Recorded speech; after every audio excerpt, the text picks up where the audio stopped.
Today I will show you how to hide folder in Windows. First I will create a folder which I will then hide.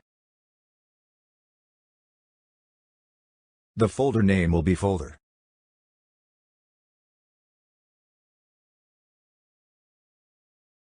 Next, right-click on the folder you want to hide. Click on Properties and the Properties window will open. If you want to hide the folder, you must check the Hidden attribute.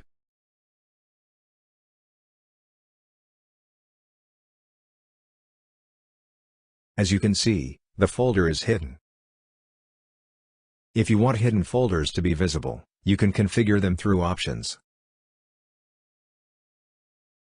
The attribute Show Hidden Files, Folders and Drivers must be checked in the View tab.